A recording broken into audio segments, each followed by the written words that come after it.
क्या middle east की इस जंग में अचानक खेल पलट गया है?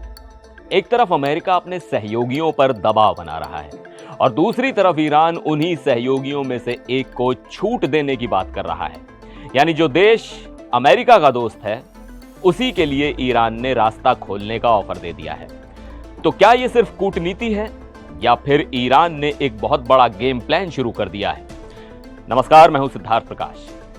आज की इस कहानी में ट्विस्ट बहुत बड़ा है क्योंकि ये सिर्फ तेल, टैंकर और समुद्री रास्तों की बात नहीं है, ये सीधे सीधे ग्लोबल पावर गेम का नया अध्याय है।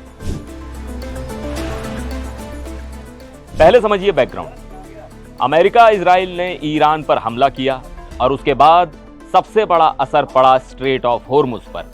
यही वो समुद्री रास्ता है जहां से दुनिया के तेल सप्लाई का बड़ा हिस्सा गुजरता है। अब यहां सबसे ज्यादा फंसा कौन?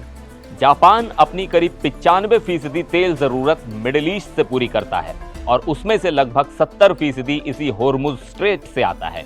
यानी अगर यह रास्ता बंद हुआ तो जापान की ऊर्जा सुरक्षा पर सीधा संकट। इसी बीच अमेरिका के राष्ट्रपति डोनाल्ड ट्रंप ने जापान पर साफ दबाव डाला।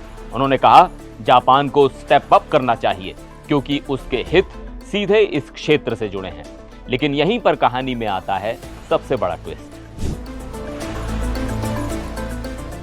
ईरान के विदेश मंत्री अब्बास अराक्ची ने क्योदो न्यूज को दिए इंटरव्यू में कहा कि स्ट्रेट ऑफ होर्मुज बंद नहीं है, लेकिन ये उन देशों के लिए बंद है जो ईरान पर हमला कर रहे हैं। यानी साफ संदेश कि जो हमारे दुश्मन हैं उनके जहाज नहीं गुजरेंगे, लेकिन जो दुश्मन नहीं हैं उनके लिए रास्ता खुला है। और सबसे चौंकाने वाली बात, ईरान ने जापान को सीधे ऑफर दिया कि अगर जापानी जहाजों को गुजरना है तो वो हमसे संपर्क करें, हम सुरक्षित रास्ता देंगे। अब जरा इसे समझिए। अमेरिका का करीबी दोस्त और ईरान कह रहा है कि हम तुम्हारी मदद करेंगे। अब सवाल उठता है, क्या ईरान सच में मदद करना चाहता है या ये एक बहुत बड़ी रणनीतिक चाल है?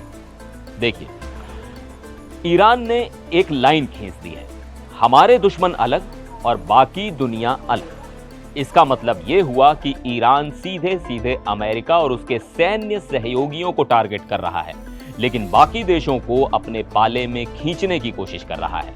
जापान जैसे देश के लिए यह बहुत बड़ा कंफ्यूजन है। एक तरफ अमेरिका जो उसका सुरक्षा सहयोगी है, दूसरी तरफ ईरान जो उसके तेल सप्लाई का रास्ता कंट्रोल कर रहा है।